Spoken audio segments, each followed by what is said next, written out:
Is 12 o'clock.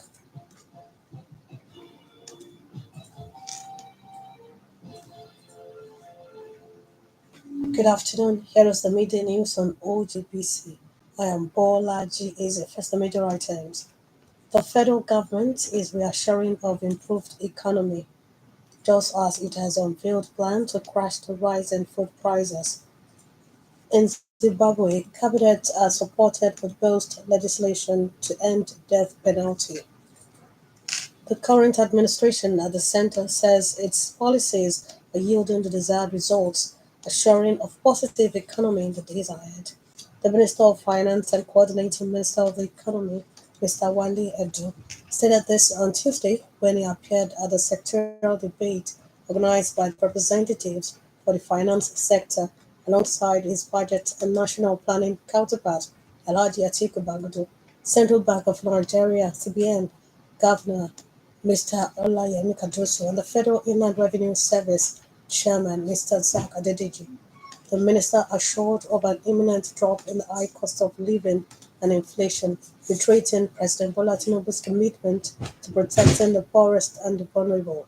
Pointing out the challenges were expected following the withdrawal of subsidy on petrol, Mr. Edong said bold measures have been taken to tackle the challenges and there have been results. In the meantime, the task Mr. Cardoso led this out in Abuja on Tuesday while addressing lawmakers on the issues responsible for the foreign exchange challenges playing foreign exchange earnings by the nation travel, pointing out committed to price stability and was determined to achieve that objective. In another development, the government at the center has been advised to address the rising cost of living in the country to reduce the Tuesday following the adoption of a motion by Representative Isiaka Ibrahim, moving the motion entitled Urgent Intervention and Reducing Cost of Living. Representative Isiaka observed rising cost of living in the country is becoming unbearable. The House, while adopting the motion, appealed to the federal government to distribute food from the National Food Reserve to Nigerians to cushion the effects of the current food inflation. Meanwhile, the federal government is to release food items from the national food reserves to crash the rising food prices. It will also engage major millers and commodity traders in order to make food items readily available. The Minister of Information and National Orientation, Alhaji Mohammed Idris, made this known on Tuesday after a meeting of top government officials convened by the Chief of Staff to the President, Honorable Femi Bajabiamila, and the National Security Advisor, Mahmoud Ribadu, at the instance of President Bola Tinubu, following protests in some parts of the country over high cost of foodstuff, assuring Nigerians that there was no food shortage in the country. The minister informed that a special presidential committee on emergency waiting to stem the rise in food prices. In fulfillment of his promise to cater for the pensioners' welfare, the state governor, Prince Dapper Abiodun, has released another Soji Ademuyi made this known in Abeokuta.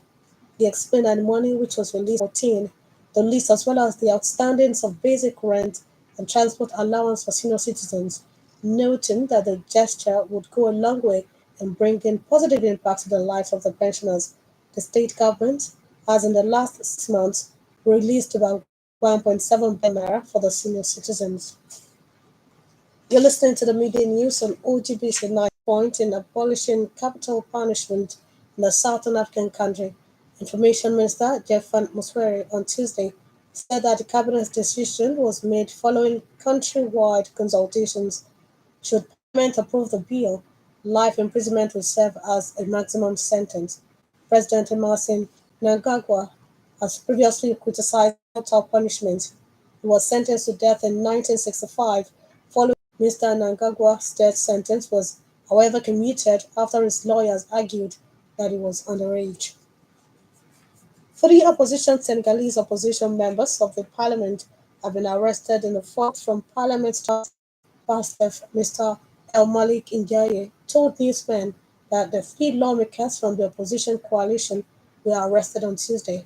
On Monday, lawmakers approved the last-minute amendment. Opposition MPs had been forcibly removed from the chamber after heated debates. The delay has sparked widespread protest and international concern about Senegal's democracy.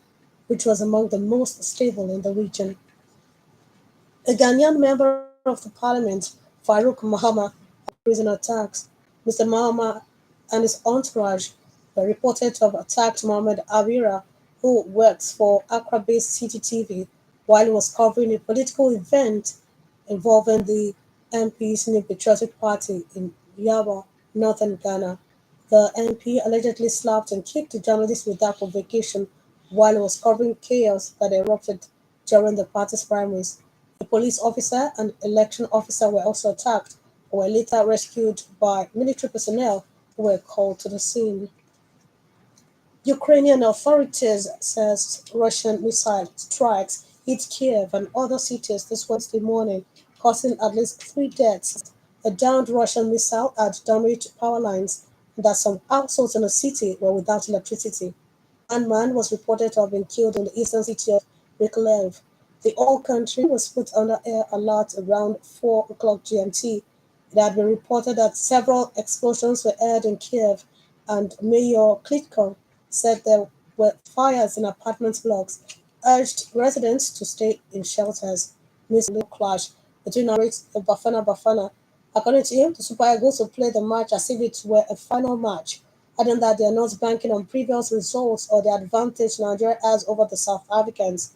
Speaking on Victor Osimhen's chances of featuring in the game, Pascal noted that the reigning African Footballer of the Year has been given the all clear to play. The Napoli striker has joined the team's camp in Buake and also the economic development of the country requires concerted effort. Play your own part.